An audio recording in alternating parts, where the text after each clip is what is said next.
Silakan duduk, shalom. Ya, kepada seluruh jemaat Muria yang ada, saya mengucapkan selamat memasuki tahun baru walaupun bulan pertama hampir habis gitu ya. Tetapi saya percaya penyertaan Tuhan selalu ada dalam hidup kita. Amin, amin, amin, amin. Ulangan pasal 30 ayat 19. Nah, sebelum mulai, taruh tangan di atas kepala, bilang Tuhan tolong ini otak agak encer Tuhan. Kembali lagi Pak Doni yang khotbah. Oke, Ulangan 30 ayat 19. Ulangan 30 19. Siap diajar oleh firman Tuhan? Oke, Ulangan 30 ayat 19. Ulangan 30 19. Aku Musa memanggil langit dan bumi menjadi saksi terhadap kamu Israel. Pada hari ini kepadamu kuperhadapkan kehidupan dan kematian, berkat dan kutuk. Pilihlah kehidupan supaya engkau hidup, baik engkau maupun keturunanmu. Mari kita baca sekali lagi ayat 19, perhatikan. Aku memanggil langit dan bumi menjadi saksi terhadap kamu pada hari ini. Kepadamu kuperhadapkan kehidupan dan kematian, berkat dan kutuk. Sama-sama, pilihlah kehidupan supaya engkau hidup, baik engkau maupun keturunanmu. Sampai situ saja.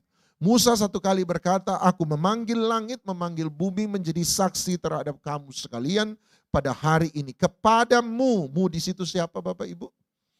Mu di situ siapa? Kepadamu, dia bicara kepada siapa hari itu?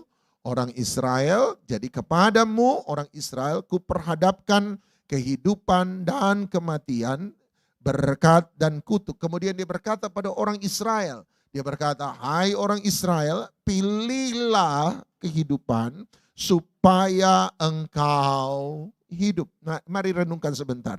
Dia bicara pada siapa? Orang Israel. Saya tanya, orang Israel mati atau hidup?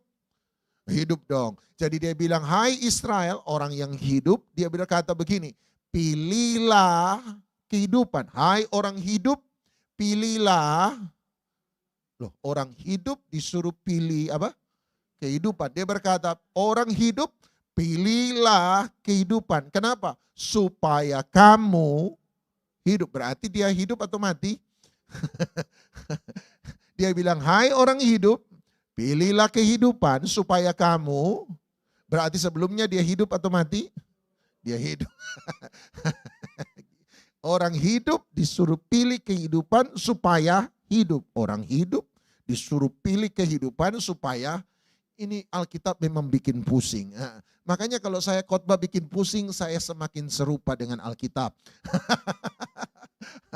Hai orang hidup, pilih kehidupan supaya kamu hidup. Berarti Bapak Ibu, ada 3 jenis hidup yang berbeda. Hai orang hidup, hidup yang pertama. Pilihlah kehidupan, hidup yang kedua, supaya kamu hidup, hidup yang ketiga. Hai orang hidup, hidup pertama, pilihlah kehidupan. Berarti kan beda dengan yang pertama, sebab dia berkata kamu belum punya yang ini, pilihlah yang ini. Pilihlah kehidupan, hidup yang kedua, supaya kamu bisa hidup, hidup yang ketiga. Jadi ada 3 jenis kehidupan, dan mari kita lihat satu demi satu. Nomor 1. Hai orang hidup, hidup yang pertama. Apa itu hidup yang pertama? Hidup yang pertama adalah hidup biologis. Hidup biologis. Apa itu hidup biologis? Saya bernafas, saya hidup. Saya bernafas, saya hidup. Saya bergerak, saya hidup. Saya bereproduksi, saya hidup. Saya bekerja, saya hidup. Saya bicara, saya hidup. Saya lakukan ini, saya hidup. Hidup pertama adalah hidup biologis. Anda semua di sini orang hidup. Kenapa? Sebab semua bernafas. Anda semua di sini hidup sebab Anda masih mendengar. Anda di sini hidup. Kenapa? Sebab Anda bergerak. Anda semua di sini hidup sebab Anda bisa berjalan. Anda hidup, namanya hidup biologis. Hidup karena saya bernafas, hidup karena saya bergerak, hidup karena saya masih bicara, hidup sebab saya masih beraktivitas. Hidup pertama adalah hidup biologis. Hidup yang kedua, hai orang hidup, pilihlah kehidupan. Berarti hidup yang kedua adalah hidup yang mulia. Hidup yang paling idealis. Hidup yang paling ideal. Hidup yang paling sempurna. hidup yang paling mulia, hidup yang paling luar biasa, hidup yang paling bahagia, hidup yang didamba-dambakan oleh semua orang, hidup yang paling hidup. Izinkan saya mengganti istilah saya pada hidup yang kedua, saya pakai bahasa Alkitab, saya sebut hidup kekal. Sama-sama bilang hidup kekal. Nah, ada satu salah kepahaman oleh banyak orang Kristen tentang hidup kekal. Kalau dibilang hidup kekal itu apa, Pak? Hidup kekal banyak orang Kristen bilang hidup selama-lama-lama-lama-lama-lama-lama-lama-lama-lamanya. Itu hidup kekal, namanya kekal berarti selama-lama-lama-lama-lama-lama-lama-lama-lamanya. Itu hidup kekal. Tapi saya tanya, benarkah kalau kita percaya pada Yesus, kita menerima Yesus sebagai Tuhan dan Juru Selamat, Dia jadi Raja memerintah dalam hidup kita, maka satu kali kita akan hidup selama-lama-lama-lama-lama-lama-lama-lama-lamanya dengan Yesus di sorga? Tunggu dulu. Hidup kekal, hidup yang kita dapatkan karena percaya ada Yesus di dalam kita, tidak pernah dalam Alkitab dimaksudkan sebagai hidup selama-lama-lama-lamanya di sorga. Loh Pak Doni, hati-hati loh Pak Doni, sesat. Dengar baik-baik. Kalau hidup kekal sama dengan hidup selama-lamanya, saya terima hidup kekal. Saya terima hidup kekal karena percaya pada Yesus, kemudian saya hidup selama-lamanya di sorga. Coba renungkan baik-baik. Semua manusia pada dasarnya akan hidup selama-lamanya. Anda percaya Yesus, setelah mati kita akan hidup selama-lamanya. Di mana? Surga. Anda tidak percaya Yesus, maka Anda pun akan hidup selama-lamanya, cuma bukan di surga. Jadi sama-sama, lu mau percaya Yesus, tidak percaya Yesus, tetap selama hanya satu di surga, satu di neraka. Berarti apa dong bedanya hidup kekal? Anda percaya Yesus, hidup selama-lamanya di sorga. Anda tidak percaya Yesus, hidup selama-lamanya di neraka. Kalau sebegitu, apa dong itu hidup kekal? Kalau pada dasarnya, semua orang hidup selama-lamanya. Hidup kekal, saya suka mengartikan begini. Hidup kekal pada dasarnya, hidupnya sang kekekalan. Siapa sang kekekalan? Tuhan sendiri. Berarti hidup kekal dalam definisi yang paling sederhana adalah hidupnya Tuhan. Bahasa Yunaninya zoe, yang diterjemahkan sebenarnya adalah hidupnya Allah. Apa itu hidupnya sang kekekalan? Apa itu hidupnya Tuhan? Apa itu hidupnya Allah? Bagaimana Allah bertindak, bagaimana Allah bekerja, bagaimana Allah berpikir, apa yang Allah inginkan, apa tabiat Allah, apa yang Allah biasa lakukan, apa yang Tuhan biasa kerjakan, itulah hidup kekal. Dia bilang begini, pilihlah hidupnya Allah.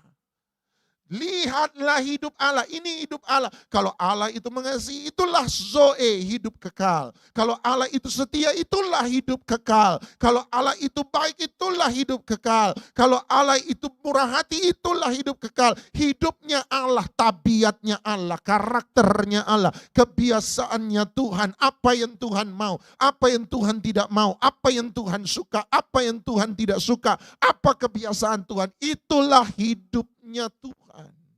Dia berkata, hai orang hidup, hidup nomor satu, di hadapanmu ada hidupnya Allah, hidup ilahi, hidup yang paling hidup, hidup ideal, hidup sang kekekalan sendiri, hidup dalam segala kepenuhannya.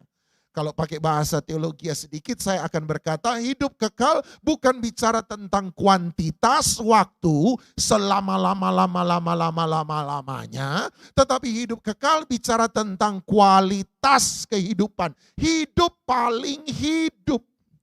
Ingat Yohanes 10 ayat 10, pencuri datang untuk mencuri, membunuh dan membinasakan, tetapi aku datang untuk memberi hidup dan hidup dalam segala kelimpahannya. Hidup dalam segala kepenuhannya. Hidup dalam segala kemuliaannya. Hidup yang paling hidup. Hidup yang paling mulia. Hidupnya Allah sendiri. Mari coba Anda lihat, saya lihat muka-muka bingung. Yohanes pasal 17, Yohanes 17. Lihat baik. Sebab ada kesalahpahaman orang Kristen berpikir, apa itu hidup kekal? Kalau percaya Yesus hidup kekal, apa itu hidup kekal? Hidup selama-lamanya di sorga. Alkitab tidak pernah mendefinisikan hidup kekal sebagai hidup selama-lamanya. Lihat Yohanes 17 ayat 3, keluar dari mulutnya Tuhan Yesus sendiri. Yohanes 17 ayat 3 dia berkata, inilah hidup yang kekal itu. Yakni apa? Hidup selama-lamanya. Dia berkata, inilah hidup yang kekal. Apa itu hidup yang kekal? Yaitu bahwa mereka mengenal engkau, siapa engkau? Bapa, sebagai satu-satunya Allah yang benar, dan mengenal Yesus Kristus yang telah engkau utus. Apa itu hidup yang kekal? Hidup kekal itu hidupnya Allah. Makanya dia berkata, inilah hidup kekal. Apa itu hidup kekal? Kalau mereka bisa mengenal engkau. Apa yang Tuhan mau, apa yang Tuhan suka, apa yang Tuhan gak suka, apa yang buat Tuhan marah, apa yang buat Tuhan tersenyum, apa yang Tuhan lakukan, apa yang Tuhan kerjakan, apa kebiasaan Tuhan, apa tabiatnya Tuhan. Itulah hidup kekal. Dan Yesus, kenapa Yesus? Sebab wujud Allah yang sempurna yang bisa dilihat di muka bumi adalah kehidupan Kristus. Dari mana saya tahu hidup Allah seperti apa? Lihat hidupnya Yesus.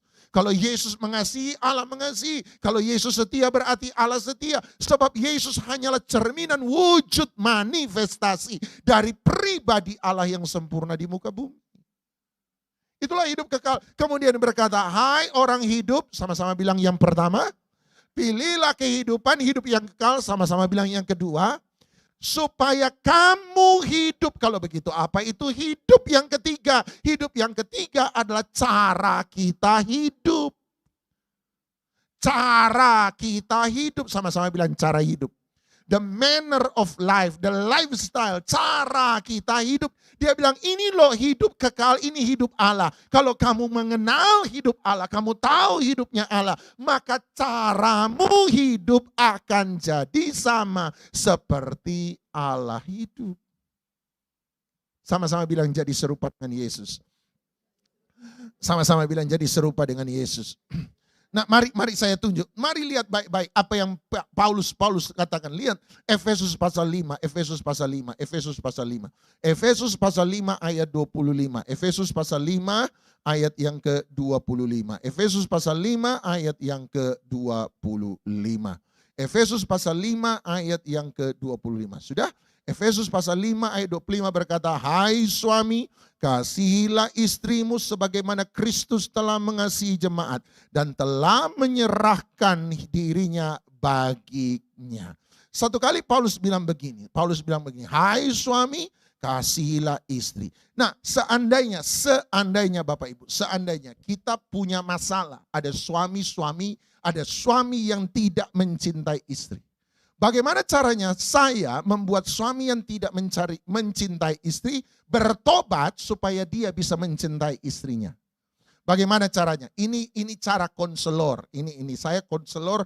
Saya jadi konselor. Saya konseling pertama kali usia 17 tahun. Jadi saya konseling pertama kali itu 17 tahun. Konseling pertama saya perselingkuhan dalam keluarga. Bayangkan anak 17 tahun disuruh konseling selingkuh dalam keluarga. Makanya waktu saya pacaran enggak nikah-nikah. Teman saya tanya, Don kenapa enggak nikah-nikah? Saya jawab trauma. Dia tanya trauma kenapa? Kebanyakan konseling. Sebab jerohannya rumah tangga saya sudah tahu dari usia 17. Pokoknya piring terbang, gelas terbang saya sudah lihat semua. Kebanyakan konseling. Nah, dia bilang, bagaimana caranya membuat suami yang tidak mencintai istri bisa mencintai istri? Ada beberapa cara. Nomor satu, sentuh hati nuraninya dia. Buat dia merasa bersalah. Ini namanya bahasa Inggris agak keren dikit, guilt way, cara rasa bersalah. Bilang begini, kamu lo laki-laki, Lebih kuat dari perempuan kok gitu modelnya. Masa bentak-bentak istri, marah-marah istri, ngancam-ngancam, gampar istri. Lu kalau laki-laki jadi laki-laki. Laki-laki sekali ngomong selalu setia dengan perkataan. Iya kan perempuan kan bisa mencela-mencela. Maaf ibu-ibu ya. Soalnya perempuan hari ini ditanya mau makan apa. Terserah. Kemudian kalau begitu makanan Jawa. Bosen. Kalau begitu makanan barat mahal, berminyak, enggak suka. Chinese food, baru kemarin makan Chinese food. Kalau begitu makan apa? Terserah. Nah, makan mencela-mencela. Mohon maaf ya ibu-ibu ya. 2 hari kemudian makan mana? Nggak lagi suka makanan Jawa. Siapa yang bilang nggak suka? 2 hari lalu bilang nggak suka makanan Jawa. Itu kan 2 hari lalu. Sekarang kan lain. Ya, beda. Susah jadi cowok ngerti istri itu susah. Mohon maaf curhat pendeta. Buat rasa bersalah. Perempuan mencela, maaf ya ibu-ibu. Perempuan mencela-mencela enggak apa-apa. Tapi laki-laki sekali ngomong harus setia pada perkataannya. Jadi laki-laki lu udah ngomong janji di semua orang, di semua pendeta, depan jemaat. Lu mencintai dia seumur hidup. Masa baru punya masalah begini lu gak mau mencintai dia? Laki-laki dong, setia sama perkataan. Apa yang saya buat? Saya menyentuh rasa bersalahnya dia. Nggak boleh kamu begitu, nggak bisa kamu gitu. Kamu laki-laki lo lebih kuat dari istri, nggak boleh lo. Semarah-marah kamu nggak boleh kasar lo. Kamu harus mau jadi lembut. Apa yang saya lakukan? Menyentuh rasa bersalahnya dia. Itu guilt way.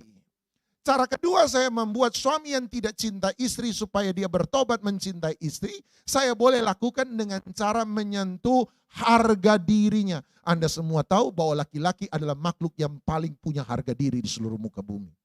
Oh laki-laki kalau disentuh harga dirinya. Disentuh tangannya enggak apa-apa. Ditotol kepalanya berkelahi jadi perang dunia ketiga. Ini harga diri bos. Ini enggak boleh disentuh, enggak boleh digini-giniin. Kalau digini-giniin perang dunia. Biar dia salah tetap perang dunia.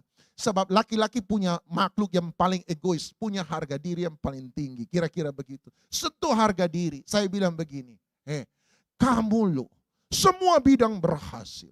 Perusahaan sampai 3, karyawan ribuan. Lu bisa sukses 3 perusahaan, ribuan karyawan. Masa ngurus 1 rumah tangga gak bisa?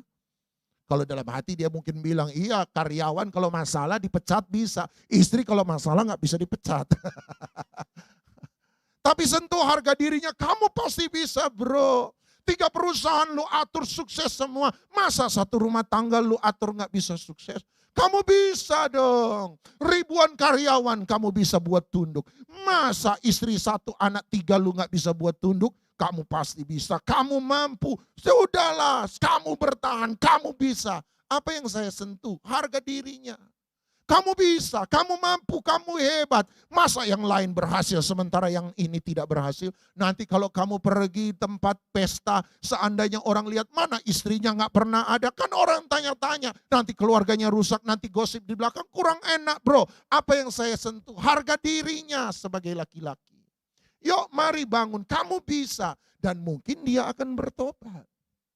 Tapi baca baik-baik Efesus 5. Apakah Paulus menggunakan guilt way? Apakah Paulus berkata, hai suami kasihilah istri, sebab kamu lebih kuat daripada istri, kamu harus mengampuni dong. Kamu sudah setia, kamu sudah bicara janji, kamu harus setia dong. Harus setia. No, Paulus tidak menyentuh harga dirinya. Dan tidak menyentuh rasa bersalahnya. Sehingga dia merasa bersalah, tidak. Apakah Paulus menyentuh harga dirinya? Berkata, kamu pasti bisa. Tidak. Paulus bilang begini, hai suami kasihilah istrimu karena satu alasan ini. Jadi Paulus tidak menggunakan guilt way. Paulus tidak menggunakan pride way. Paulus yang ketiga menggunakan gospel way. Caranya Injil. Apa itu caranya Injil? Dia berkata, suami kasihilah istri. Kenapa suami harus mengasihi istri? Sebagaimana apa? Kristus telah mengasihi jemaat. Dia berkata begini, hai suami kasihilah istri. Kenapa suami harus mengasihi istri Pak? Sebab Yesus yang di dalam kamu adalah Yesus yang mengasihi jemaat. Kalau Yesus yang di dalam kamu adalah Yesus yang mengasihi, Yesus yang mencintai, bahkan kita yang berdosa dia tetap cinta. Berarti kalau dia di dalam kamu, kamu pun harus hidup seperti Yesus hidup. Kalau Yesus di dalam kamu mencintai, kamu juga harus mencintai. Manner cara kita hidup berubah ketika kita memilih mengambil kehidupan kekal, kehidupan ilahi, kehidupan sang kekekalan. Kita masukkan dalam hidup kita, maka cara kita hidup harus sama seperti cara dia hidup. Mari coba Anda lihat Efesus pasal 4, Efesus pasal 4. Efesus pasal 4, lihat ayat yang ke-31. Efesus pasal 4 ayat 31. Efesus 4 ayat yang ke-31. Efesus 4 ayat 31. Segala kepahitan, kegeraman, kemarahan, pertikaian, dan fitnah hendaklah dibuang dari antara kamu. Demikian pula segala kejahatan. Lihat ayat 32. Tetapi hendaklah kamu ramah seorang terhadap yang lain, penuh kasih mesra dan sama-sama 1, 2, 3, saling mengampuni sebagaimana Allah di dalam Kristus telah mengampuni kamu. Dia bilang kamu harus saling mengampuni. Kenapa harus saling mengampuni? Guilt way membuat orang itu merasa bersalah.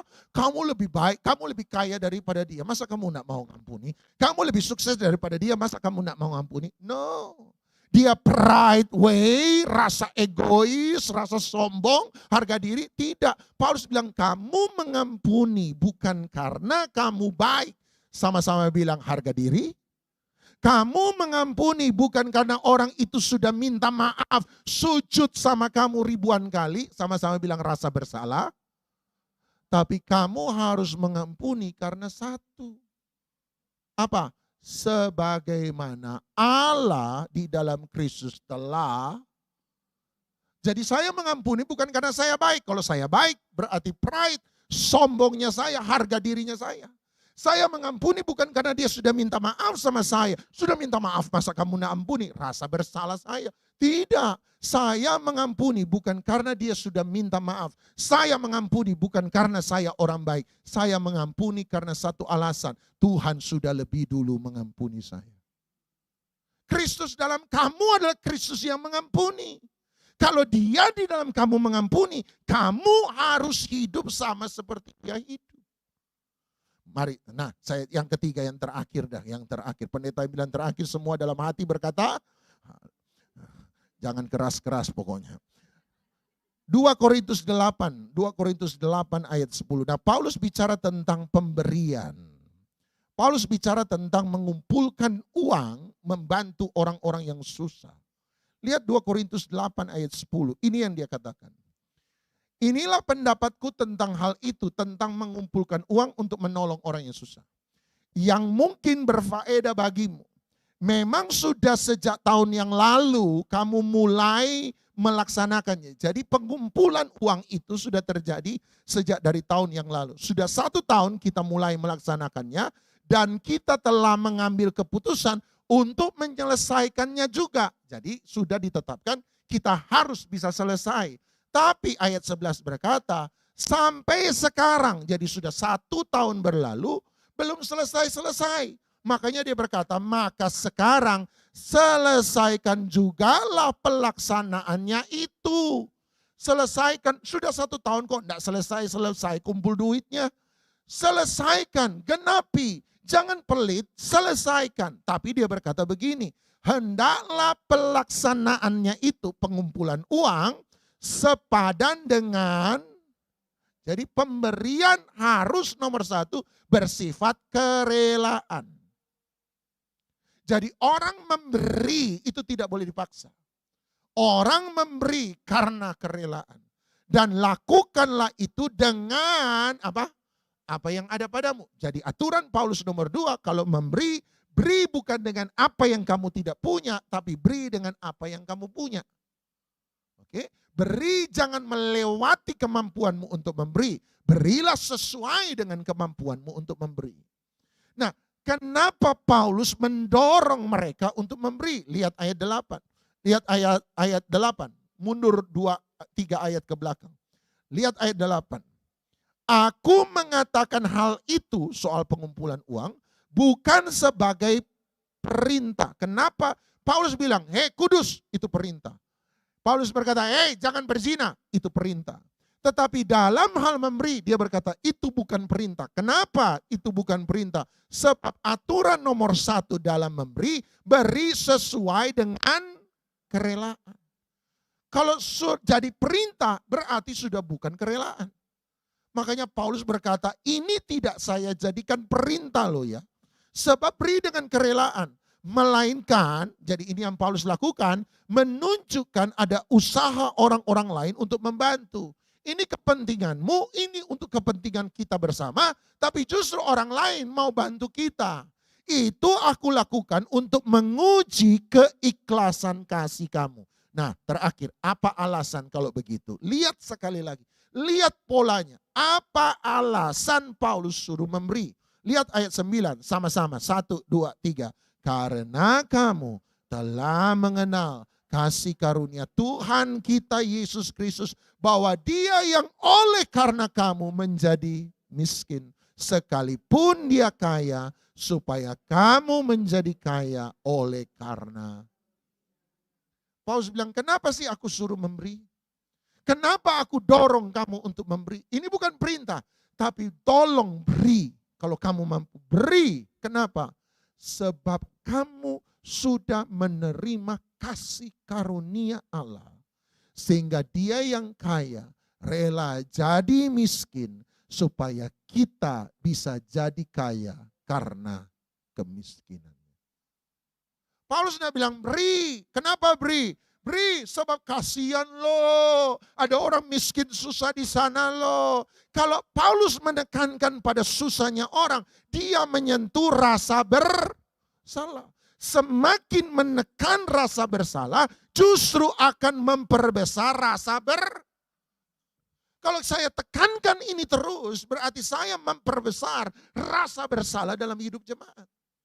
Kemudian Paulus juga tidak menunjukkan pada kesombongan harga diri. Paulus tidak bilang, kamu kaya, kamu hebat, masa kalah sama sana? Makanya seringkali di daerah saya kalau memberi biasanya Natal dikasih speaker di atas gereja. Bapak A memberi 500.000, Bapak A memberi 500.000. Gimana Bapak B? Masa kalah sama Bapak A? Ini memberi apa saingan kurang jelas. Nakal yang kasih pengumuman. Bapak A memberi 500.000, Bapak A 500.000. Pemberian terbanyak hari ini Bapak A 500.000. 500.000, 500.000, 500.000, 500.000 satu. Memang ini jualan ikan di pasar. Yang sebelah tidak mau kalah. Akhirnya Bapak B kasih 750.000. Bapak A kalah. Bapak B 750.000. Bapak B. Menekankan kesombongan harga diri. Memperbesar kesombongan itu sendiri. Paulus nggak mau. Paulus nggak mau terjebak pada dua hal itu. Apa yang Paulus lakukan? Dia sentuh satu hal. Gospel hidupnya Kristus. Dia bilang beri. Dalam segala kerelaan apa yang kau mampu beri. Kenapa? Sebab Yesus di dalam kamu. Dia yang kaya. Rela jadi miskin. Supaya kita yang miskin bisa diperkaya dalam kekayaannya. Tuhan di dalam kamu memberi. Masa kamu tidak mau mencontoh pribadi Tuhanmu? Ada banyak orang hari ini hanya mau tahu tentang Yesus. Tetapi tidak banyak orang mau jadi sama seperti Yesus. Kita mau tahu tentang pengetahuan firman. Kita mau tahu bahasa Ibrani, bahasa Yunani. Tetapi persoalannya seringkali kita menjadi pintar dengan Alkitab. Tetapi kita tidak pernah jadi sama seperti Yesus hidup. Jangan hanya ibadah demi ibadah. Jangan hanya menyembah demi menyembah. Jangan hanya baca Alkitab demi baca Alkitab. Apa maksudnya Pak? Ada banyak orang suka ibadah. Kenapa suka ibadah? Iya Pak, senang Pak kalau ibadah. Apalagi kalau puji-pujian penyembahan sesuai dengan apa yang saya mau. Oh senang. Berarti Anda ibadah cuma buat diri Anda sendiri egois atau tidak? Kenapa senang menyembah? Saya senang menyembah Pak. Kenapa senang menyembah? Ih Pak enak, apalagi kalau bulu kuduk berdiri. Selalu hadirat Tuhan diukur dari bulu kuduk berdiri. Kalau pulang puas Pak, puas, bahagia. Berarti Anda menyembahnya buat diri Anda puas. Egois atau tidak? Kenapa belajar firman? Senang ya Pak, jadi tahu banyak. Kalau sudah tahu banyak, ditanya orang gampang Pak jawab. Senang saya Pak, sudah tahu banyak. Kalau orang tanya, salah itu yang benar begini-begini. Sebab saya belajar. Berarti Anda belajar supaya Anda belajar. Anda belajar supaya Anda tahu banyak. Anda belajar supaya Anda bisa bilangin orang. Anda belajar supaya Anda bisa sombong. Egois atau tidak? Egois. Ada banyak orang ibadah hanya karena suka ibadah. Ada banyak orang menyembah hanya karena suka menyembah. Ada banyak orang suka dengar khotbah hanya karena suka dengar khotbah, tapi tidak pernah membiarkan hidup mereka dirubah karena ibadah dan penyembahan dan Alkitab.